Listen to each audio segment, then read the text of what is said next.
नमस्कार, मैं नीरज श्रीवास्तव सुप्रीम अनुष्का के ऑनलाइन प्लेटफॉर्म से आपका स्वागत करता हूं। मैं आज अंतर्राष्ट्रीय संबंध यानी इंटरनेशनल रिलेशनशिप के एक मुद्दे को लेकर आपके सामने प्रकट हुआ हूं और वो मुद्दा है हांगकांग। हांगकांग इशूज आज की डेट में महत्व रख रहा है क्योंकि वह चीन के किसी न किसी नीति का कहीं न कहीं से कोई न कोई वर्णन कर रहा होता है। चीन की जो साम्राज्यवादी नीति है, इस साम्राज्यवादी नीति से पूरी दुनिया त्रस्त हो गई है। चीन अपने पड़ोसी राष्ट्रों के साथ कैसा व्यवहार कर रहा है ये किसी से छिपा नहीं है, चाहे वह दक्षिण चीन सागर का मुद्दा हो, चाहे वह ऐसे राष्ट्र हों जिनके साथ वह अपनी बाउंड्री लाइन शेयर करता हो। वह उन राष्ट्रों के साथ कैसे संबंध है, इस समय भी गलवान घाटी के लद्दाख के मुद्दे को आप देख सकते हैं कि भारत और चाइना के बीच में एक टसल चल रही है। भारत और चाइना के बीच जो कॉन्फ्लिक्शंस है, ये मेरा अगला टॉपिक होगा जिस पर मैं एक वीडियो बनाऊंगा और बताऊंगा कि एक्चुअल में भारत और चीन के बीच में ये मुद्दा आया ही क्यों। वहाँ मैं चीन के और भारत के इतिहास को पीछे थोड़ा सा फ्लैशबैक में जाकर आपको समझाने का प्रयत्न करूंगा कि चीन और भारत के बीच में ये संबंध कब और किस रूप में स्थापित हुए और कब किस प्रकार से चीन ने अपनी ड्रैगन चाल को चलकर न सिर्फ विश्वास का कत्ल किया बल्कि उसने पूरी की पूरी दुनिया में अपनी इमेज, अपनी छवि को कलंकित कर दिया।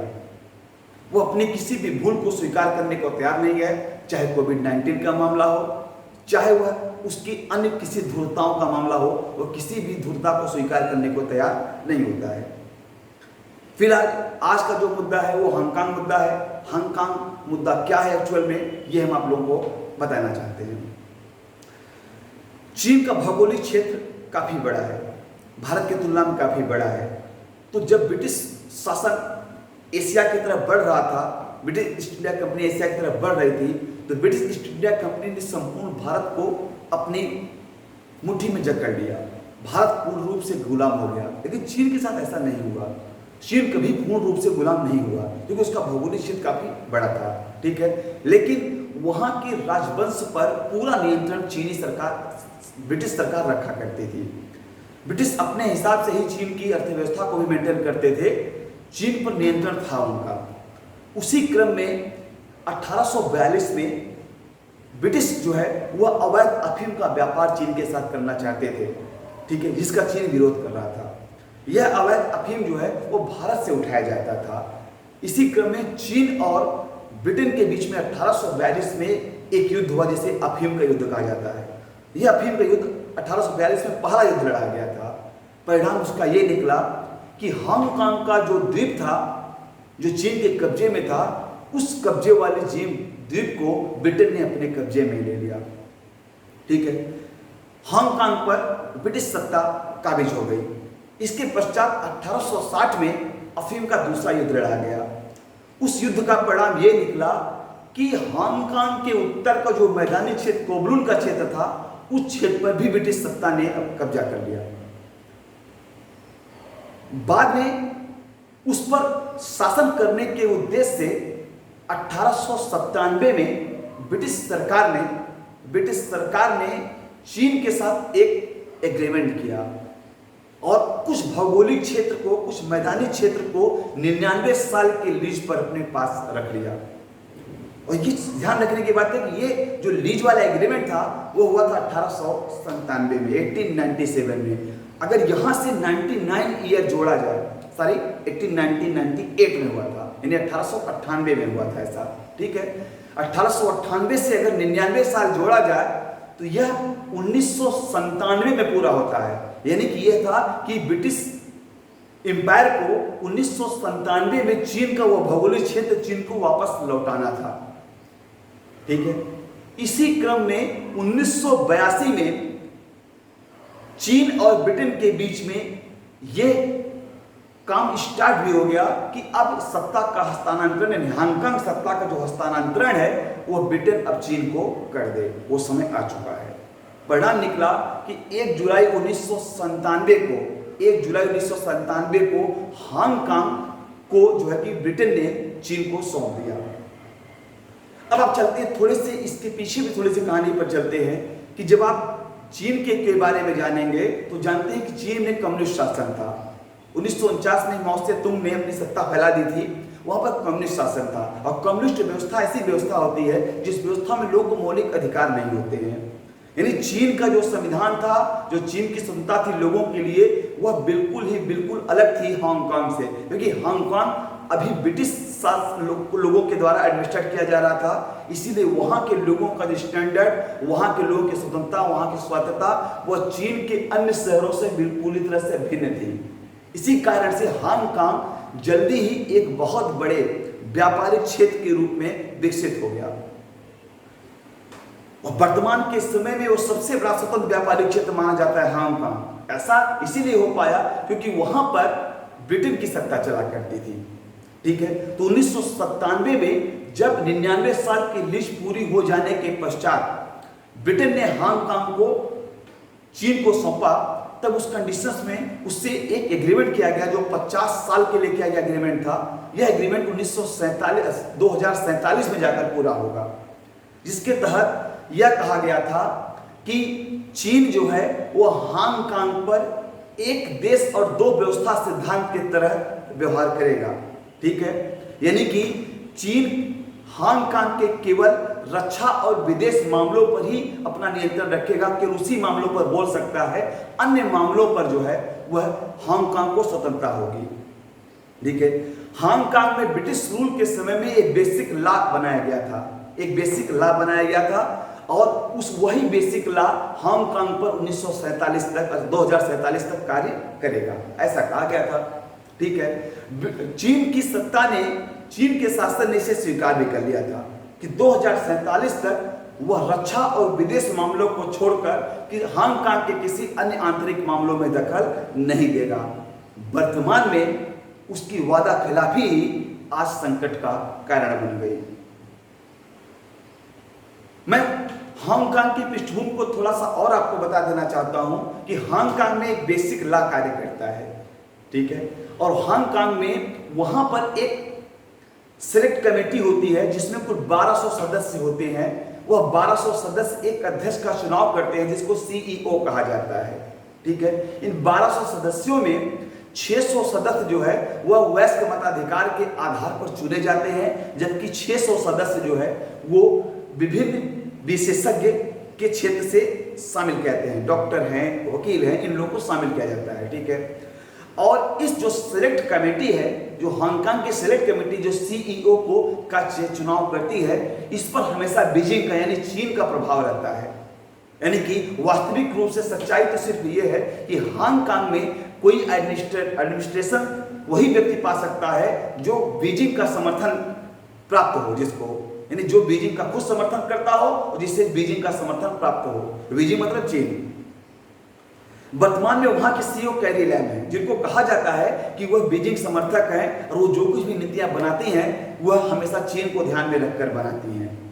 ठीक है, तो इस बात की जानकारी हांगकांग के लोगों को है और हांगकांग को अच्छे तरीके से पता है कि यह सत्ता का हस्तांतरण जो 1997 में हुआ है, ये 50 साल बाद यानी 2047 पूर्णतया जो है चीन के हाथ में चला जाएगा और चीन पूरी तरह से हांगकांग को अपने कब्जे में लेकर उस पर पूरा कानून बनाना शुरू कर देगा।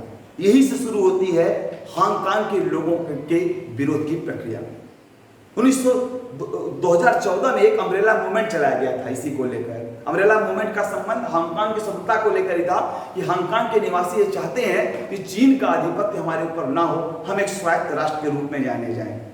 ठीक है, इसीलिए वहां आए दिनों आने वाले समय में हर समय जो होता है अपनी स्वतंत्रता को लेकर संघर्ष हुआ करता है। ठीक है, अब इसी स्वतंत्रता संघर्ष के मुद्दे पर को ध्यान में रखते हुए चीन की जो कि पीपल डेमोक्रेटिक जो कांग्रेस है, उस कांग्रेस ने जो है एक राष्ट्रीय सुरक्षा कानून पारित किया। ठीक है, कांग्रेस की स्टैंडिंग कमेटी जिसमें कुल 168 सदस्य हैं, इन सदस्यों ने एक कानून पारित किया जो राष्ट्रीय सुरक्षा कानून कांग्रेस से संबंधित हांगकांग से संबंधित है। ये हांगकांग से संबंधित कानून में यह कहा गया है कि यदि कोई व्यक्ति किसी विदेशी की सहायता प्राप्त करता है, आगजनी तोड़फोड़ करता है, तो उसे आतंकवाद की श्रेणी में रखा जाएगा और उस पर कानून चला के तहत उसकी गिरफ्तारी होगी और गिरफ्तारी करके उसे अधिकतम उम्र कैद की सजा दी जाएगी। यानी कि अगर तोड़फोड़ और हिंसा के बदले में भी उम्र कैद की सजा का प्रावधान किया गया है। यद्यपि यद्यपि उसमें मृत्युदंड का प्रावधान नहीं किया गया है, मृत्युदंड का प्रावधान नहीं है, लेकिन फिर भी वहां पर ये कि केवल अगर किसी भी चीन को किसी भी व्यक्ति के ऊपर इस बात का संदेह हो जाता है कि वह एंटी चाइनीज एक्टिविटीज में इन्वॉल्व है, वो अपनी स्वतंत्रता के लिए आवाज उठाने वाला है, तो इस आधार पर उसको उसकी गिरफ्तारी संभव है और गिरफ्तारी के पश्चात जो है उसके ऊपर मुकदमा चलाया जाएगा और मुकदमा चलाकर हो सकता है उसको आजीवन कारावास भी दे दिया जाए। मंगलवार अर्थात 30 जून को कांग्रेस ने इस बिल को सर्वसम्मति से पारित कर दिया, जिसे 1 जुलाई से चीन वहां पर हांगकांग पर लागू भी कर दिया गया है। अब इसके मद्देनजर क्या क्या परिवर्तन होने वाले हैं। अब तक राष्ट्रीय सुरक्षा के नाम पर चीन का कोई भी संस्था हांगकांग के अंतर्गत कार्य नहीं करती थी, लेकिन अब राष्ट्रीय सुरक्षा के नाम पर चीन अपनी एक सुरक्षा एजेंसी हांगकांग में तैनात कर रहा है। ठीक है, अब उसमें क्या होगा कि हांगकांग पर पूरी तरह से सुरक्षा के कानूनों के तहत पूरी तरह से चीन का नियंत्रण हो जाएगा। इस सुरक्षा कानून में एक राष्ट्रीय सुरक्षा आयोग का गठन करना है। खुद हांगकांग को एक राष्ट्रीय सुरक्षा आयोग का गठन करना है, जो चीन के द्वारा स्थापित किए गए सुरक्षा सलाहकार समिति के सलाह पर कार्य करेगा। यानी कि यह आयोग इस कानून का प्रवर्तन सुरक्षा सलाहकार जो चीन के द्वारा नियुक्त किए जाएंगे उनकी सलाह पर कार्य करेगा। इसमें जो जजों की नियुक्ति होगी, इन जजों की नियुक्ति जो है वह हांगकांग के सीईओ करेंगे। ठीक है, ये बहुत डिफिकल्ट सिचुएशन होगा। यहां पर हांगकांग की स्वायत्तता को गंभीर रूप से खतरा है और हांगकांग इससे पूरी तरह से डरा हुआ है कि हांगकांग को यह डर है कि ऐसा ना हो कि सुरक्षा के नाम पर यहां के निर्दोष व्यक्तियों को उठाकर उनको यातनाएं दी जाएं और जो भी लोकतंत्र का हिमायत करे, जो भी लोकतंत्र का समर्थन करना चाहे, ऐसे लोगों को चीन जो है अपने कंट्रोल में लेकर उन्हें कठोर से कठोर सजा दे। ठीक है, इस तरीके से राष्ट्रीय सुरक्षा कानून जो चीन ने पास किया वो उसे अपने लिए भले आवश्यक बता रहा हो, लेकिन संपूर्ण विश्व में इसका विरोध स्टार्ट हो गया। चूंकि हांगकांग इसके पहले ब्रिटेन का ही उपनिवेश था, इसीलिए सबसे पहली आवाज जो है इसके विरोध की आवाज जो ब्रिटेन में उठी। ब्रिटेन में इसके विरोध की आवाज उठी और ब्रिटेन ने यहां तक कह दिया कि हांगकांग में इस राष्ट्रीय सुरक्षा कानून से जो 30 लाख लोग प्रभावित होंगे उनका ब्रिटेन स्वागत करता है। वह ब्रिटेन जिसका उपनिवेश हांगकांग था, उस ब्रिटेन ने उन 30 लाख लोगों को ब्रिटेन की नागरिकता देने तक का भी घोषणा कर दिया है कि अगर वो चाहें तो हांगकांग को छोड़कर ब्रिटेन आकर बस सकते हैं। इसी का विरोध करते हुए अमेरिकी राष्ट्रपति डोनाल्ड ट्रंप ने भी कुछ घोषणाएं की।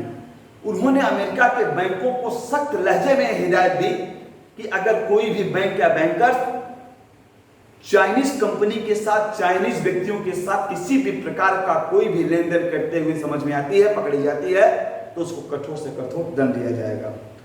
इस प्रकार से ब्रिटेन, अमेरिका जैसे शक्तिशाली राष्ट्रों ने चीन के इस बनाए गए कानून का बहुत बुरी तरह से विरोध किया है। चीन की यह जो नीति है वह हांगकांग के लिए ही नहीं बल्कि वह अन्य देशों के लिए भी जो कि सोचता है कि वह उसके अंतर्गत आ जाए। चीन की जो साम्राज्यवाद, जो इम्पीरियलिज्म की उसकी नीति है, इस नीति पर एक विस्तृत रिपोर्ट आपके सामने मैं वीडियो के माध्यम से प्रस्तुत करूंगा। अब सवाल है कि 1947 के बाद और 2047 के बाद क्या होगा। 2047 के बाद तो वास्तविक रूप से पूरा का पूरा हांगकांग कानूनी तौर पर जो है वो चीन का हो जाएगा। तो सोचिए कि चीन के लोगों को किसी भी प्रकार का कोई भी फंडामेंटल राइट नहीं प्राप्त है, तो वो उसी स्थिति में अब हांगकांग के लोगों को भी जीना होगा जिन्होंने शुरुआत के समय से स्वायत्त जीवन जिया है। क्या उनके लिए ये कठिन घड़ी नहीं होगी या अचानक से उन्हें बंदिशों में डाल दिया जाए। अब हांगकांग जो है वह चीन का एक एडमिनिस्ट्रेटिव सिटी बन जाएगा, वह एक ब्रिटेन का उपनिवेश नहीं रह गया है, यानी उसकी स्वतंत्रता समाप्त हो जाएगी। मुख्य विरोध यही है हांगकांग का, और हांगकांग अपने भविष्य को लेकर पूरी तरह से चिंतित है।